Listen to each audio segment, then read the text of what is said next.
Good Life, the health show with me, Pooja. Well, this is a show that focuses on providing you with solutions to your health-related issues, lifestyle, and much more. Well, viewers, today we are being joined by renowned neurosurgeon, Dr. Katsumi Takizawa. Professor Katsumi Takizawa hails from Hokkaido, Japan, and is the head department of neurosurgery at the Japanese Red Cross Asahikawa Hospital. He is recognized world over for his skill in ability to perform brain vascular bypass. He has also enlightened and trained several surgeons all over the world. But what is less known is that Professor Katsumi Takizawa, a world-renowned neurosurgeon from Japan, performed the most vital operation, vascular venous anastomosis. Yes, we are talking about the famous 𝗚𝗓𝗡 kids surgery. Dr. Katsumi Takizawa assisted a medical team that separated conjoined twins Jagga and Balia in the first such case in India. Both the twins were born with a rare condition, craniopagus. 9 consecutive surgeries were conducted on these twins from Odisha's 𝗚𝗓𝗡𝗄 district. They were admitted in 𝗚𝗓𝗡 on 14th of July 2017 and discharged on 6th of September 2019. So, let's hear in from the man himself how has been the journey so far. Well, thank you so much, Dr. Katsumi, for joining to Good Life, the health show. Welcome. It's a privilege to interview you. Now, Doctor, we have heard a lot about you. You are right now in Northeast, in Assam, Guwahati, for a workshop and also to enlighten the other neurosurgeon about different projects which you have gone through. Now, my first question to you would be, what is craniopagus? Oh. Okay, what is this? If our viewers would like to know about what is craniopagus? Craniopagus? Yeah. In my neurosurgical life, only one time, just one time. Okay. Maybe never experience Okay. in the future. Okay. But it's an honor for me. Okay, so it's an honor for you. All right, viewers, we are also being joined by Dr. 𝗚𝗓𝗃. Now, Dr. 𝗚𝗓𝗃, thank you so much for joining to Good Life, the health show. So we have got this opportunity to interview and to have a talk with Dr. Katsumi. So we would also like to know about the term craniopagus. Craniopagus is a complicated surgery that basically what happened, what is the disease, we should know it before. It is a developmental anomaly. What happened, we have born with one head, one heart, one stomach, like that, 2 lungs. This is a normal process of developmental process. In craniopagus, what happened, there's 2 head is joined together, but their bodies may be separate. Okay. The head part is totally maybe joined together and the body is separate. So we have seen that it's a most complicated developmental anomaly. The intellectual functions, the brain, intellectual function is totally different from the one child to another child. But there is a there is a physical attachment of the brain. Sometimes there are many critical part of the brain, they share both. That we show the artery venous system.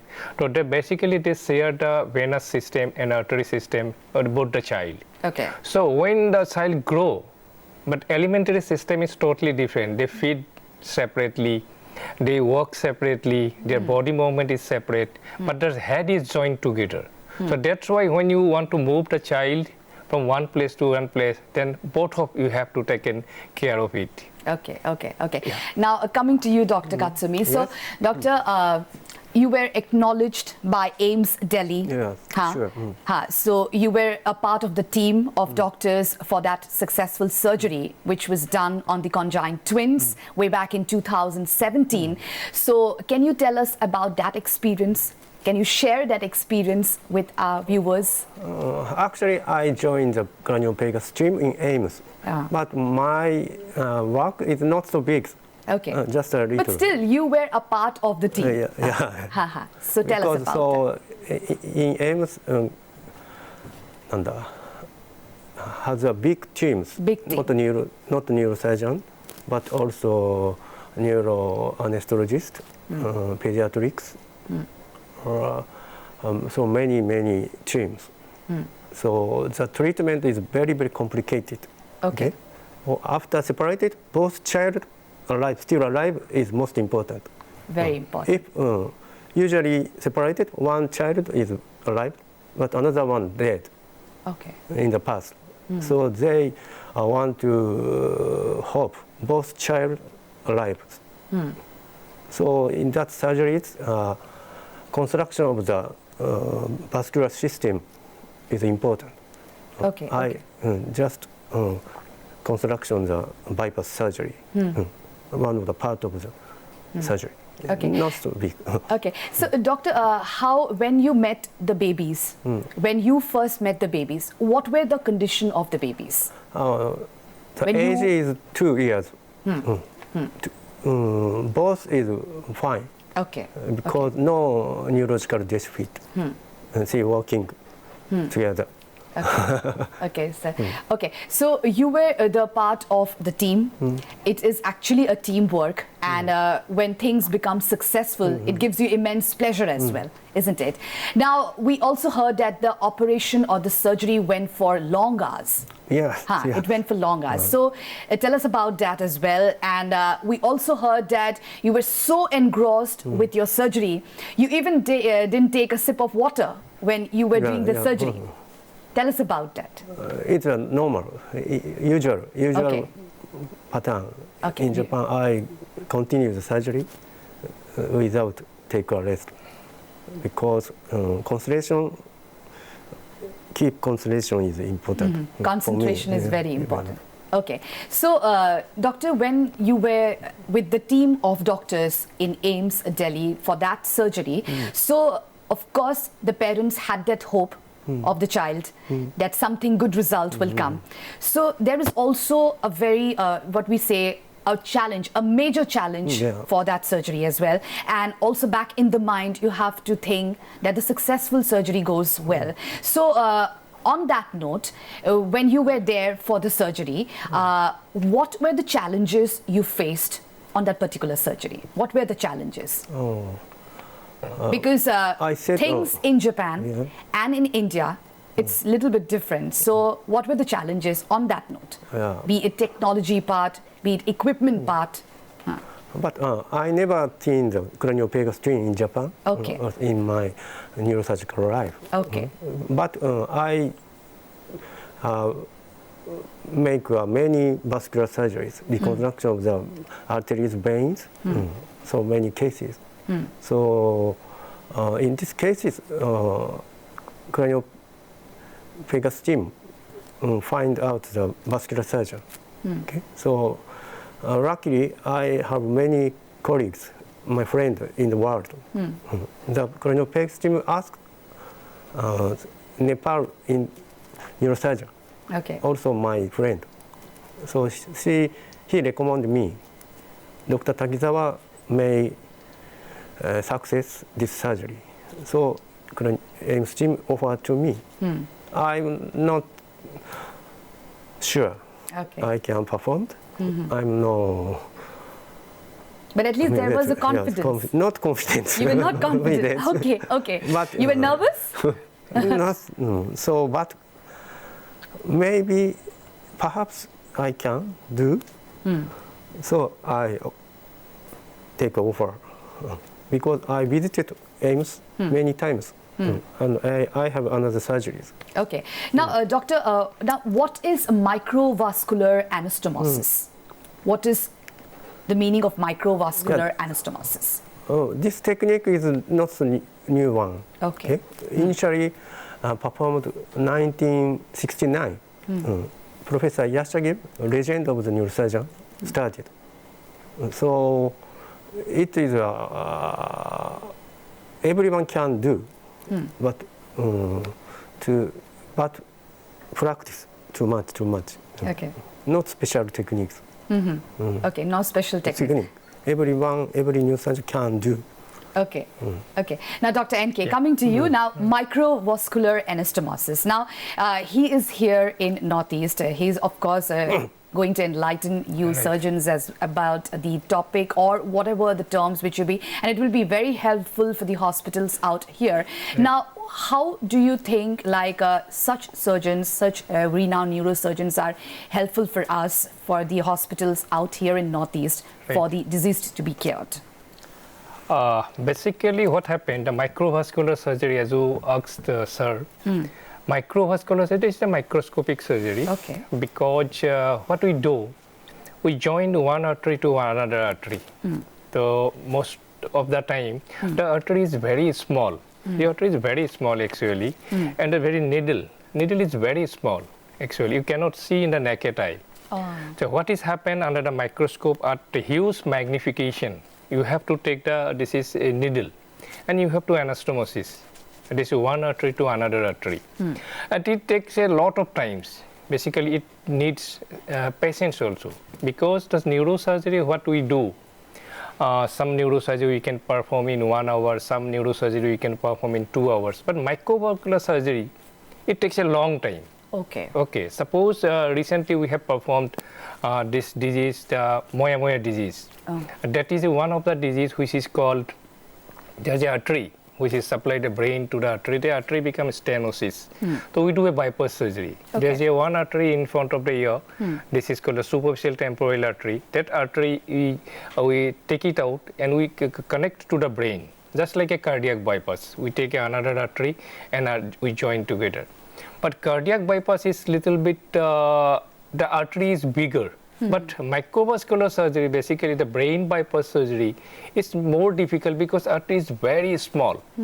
And every vessel is important. Okay. What Dr. TAKIZAWA did in craniopagus surgery, because the craniopagus is a very surgery, is a big surgery. In the worldwide, what's happened, the conjoined twin who have been separated, it was separated in earlier also history. If it goes there, as he rightly said that one child survived, one child you have to be sacrificed. Okay. But it is very painful for our doctors when normal signs, eating, smiling, moving, then you have to tell the parents that we make a separate, but you have to sacrifice one child. Okay.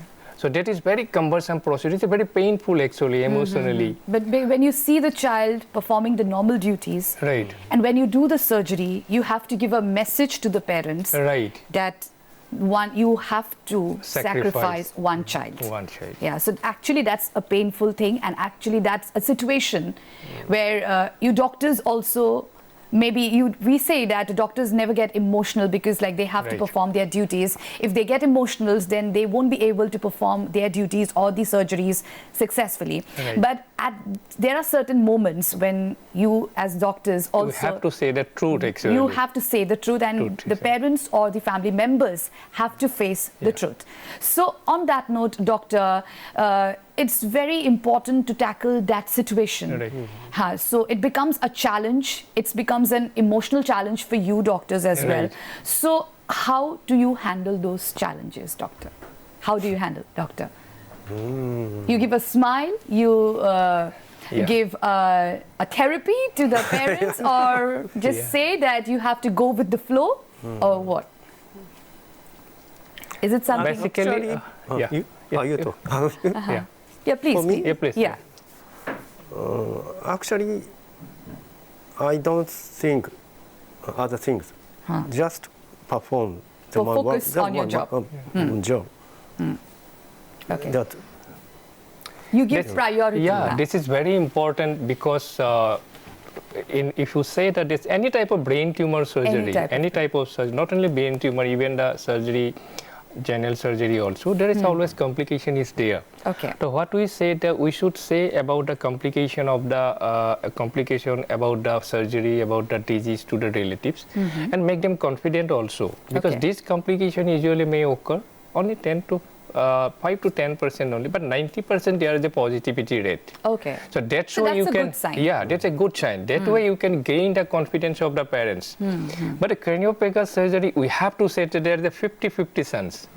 So in the world history, what a team! There's a very big team. I think there was almost 120 doctors in craniopagus surgery. That was headed by the 𝗓𝗏𝗪𝗓𝗏, neurosurgeon of the AIIMS. So there is a neuropathologist there, intervention radiologist is there, then ICU care, ICU care doctor was there. So everybody, a big team was there, and everybody is performing their duty. Okay. Dr. Takizawa, what did actually, I showed you, that anastomosis to artery, vein to vein. That part is very critical because if artery is blocked, that means there may be total damage. So that thing is performed by Professor Takizawa at that stage. Okay. Commendable job, Doctor. There. It's time now to slip into a short break, but do come back soon because we have lots more on the other side.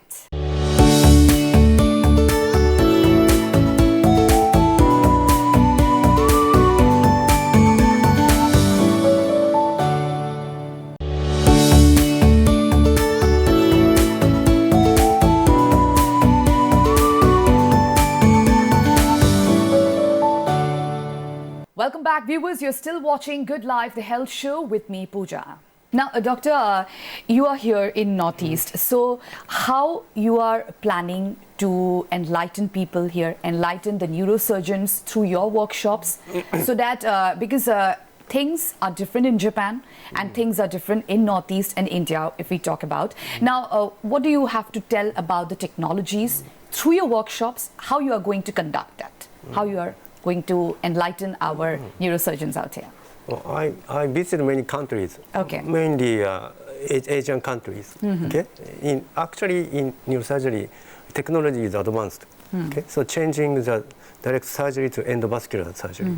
Okay, but in endovascular surgery, we need very expensive equipment, cutting-edge equipment, and the device is very costly, expensive. Okay, but if we master the bypass surgery, just a microscope and only a bypass, we can treat the same difficult cases and cheaply. In less low cost. So it's very important in the Asian countries, I think. Because also patient not so many people is not rich pay money.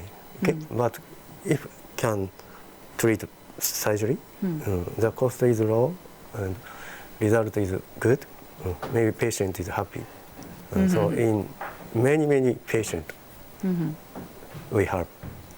Okay, so you have been traveling worldwide. Now, what is the response you get? Are you happy with the response? What do you have to say? Because now is a young neurosurgeon. Many countries want to master the bypass surgery. Okay. So they come to my place. Sometimes I visited their places and practice and teach the bypass technique. Bypass technique is not a trick. I said everyone can do. Okay. I want to teach all the neurosurgeons. So we can treat many patients. Okay, just perform only me is a limited patient. Okay, but if the many young neurosurgeons master these techniques, many patients will be happy. I think so. Okay, so a different question, like while you teach, are you a serious teacher, or do you scold, or you make the environment very friendly? How is the environment when you teach or when you like give workshops, when you give them message? How is the environment? Do you become strict at times? Do you also become strict? Do you scold them? That you have to do like this, you have to do like this? Or you are okay? Are you okay? Is he okay? Actually, personally, I am the student of him actually. So in 2017, I went to his workplace, basically in the Japan, it's ASAHIKAWA, Red Cross Hospital. The hospital environment is totally different. Okay. Because everybody is very punctual. Suppose suppose the academic session, it will be started at 8 o'clock. Then everybody, they are actually in 7:55 They'll gather before 8 o'clock. Before 8 o'clock. Okay. And they have got a vascular lab also, basically for the microvascular technique. First time we have to work in a vascular lab. The artificial artery, Japanese are very advanced in technology. They make this artificial artery and vein, and they have got a small microscope is here. Okay. So you have to sit there and you have to practice. Okay. When I was there, actually, whole day, I have not, only Sunday was rest. The other day, almost, we worked there almost 12 to 16 hours. We can sit there, you can practice. Because at that time, my time was very limited. I have to learn it as soon as possible. So he guided me like my parents, actually. Okay. Actually, in Japan, what is happened, the people, I think you know from his speech, very soft-spoken. Very soft-spoken. They were. Am I loud to you? You are a soft-spoken person. Right. What I have learned is so I have to be soft. I'm trying to be soft. Right. I'm trying to speak soft, but it's becoming hard for me. But doctor, as you mentioned that you were there, you had enlightenment there in the Japan, Red Cross Hospital. So the environment which you got, you worked there for 12 to 13 hours because you had less time and you had to learn things quickly. So because you had a good guardian there, you had a good mentor there, so you had the enlightenment and you had the opportunity for that 12 to 13 hours to grab everything together and to get all the information and come back to your state, isn't it? To give guidance to other people as well, isn't it? Now, you are here, doctor. So what do you think, what kind of changes will Northeast have to do, or what kind of changes the hospitals have to do here? Do you want something to tell about this as well? The hospital you have visited here. So do you want some kind of change has to be here in the particular hospitals? Any change technology-wise, or there should be more and more workshops to be conducted here so that people will have more information, more message? More message. Huh? What do you have to say? In Guwahati? Yeah, Guwahati, Northeast, or wherever you go. Dr. Das is a leader, maybe I think bypass surgery. Okay. Good. So he want to more young neurosurgeon make a bypass. He eager to. Okay. He also teach techniques. Okay. So I'm just assist him. Completely assist. But when you are here to give workshops, so you will have certain things in your mind as well. So like doctor, you will agree with me. So when they come, it gives you more confidence. More confidence, definitely. Confidence level goes high. So when they visit to our state or Northeast, so neurosurgeons like you will have a confidence that, of course, there will be some kind of different message which we can pass on to other people as well. And our hospitals will be also benefited, which we want to have a developing state as well. So on that note, when he was about to visit state, so what were the thoughts coming in your mind? First time, because one of the one thing is that he's a very busy neurosurgeon. He has got lot of appointments, lot of activities there. So when I request him, but one thing is that when I request him, actually in the post-COVID situation, so I give the message to him just in February only. So such and such we have to go for his immediate surgery when a child. So immediately he said yes. That sheet is the attitude of him actually. So I have told that we make a CME because it's not like that he come here, perform the surgery and go back. That will not benefit our junior neurosurgeon. He gives a proper time. It's a proper time. Proper time. And my aim is actually everybody, because we have a lot of problems is here. But if everybody has not opportunity to go to the Japan and learn the technique. Absolutely. But if we bring the specialist person to here, and definitely the one interested person will learn that thing, and that will benefit a huge number of people in our society. Absolutely, absolutely. Doctor, we are really short of time. We have to wrap up this episode. So what message you would like to give to our state, you would like to give through our show, to our viewers who are watching our show? What message you want to give? Any message which you would like to tell? My message, okay. If they invite me, I'll come anytime. immediately. And I assist. So this is a message, like whenever he'll be invited, he'll be here to guide neurosurgeons and give a proper message and whole workshops which he has been doing worldwide, isn't it? Thank you so much, Dr. Katsumi, for joining To Good Life, and thank you so much, Dr. N.K. Das, for joining To Good Life. It's a privilege to have both of you to our show, and thank you for all those messages and all those important tips which you have given to our viewers. Thank you so much. You're welcome. Thank you. Thank you. That's all we have for you in Good Life, the health show. Keep watching Northeast Live. Goodbye and take care.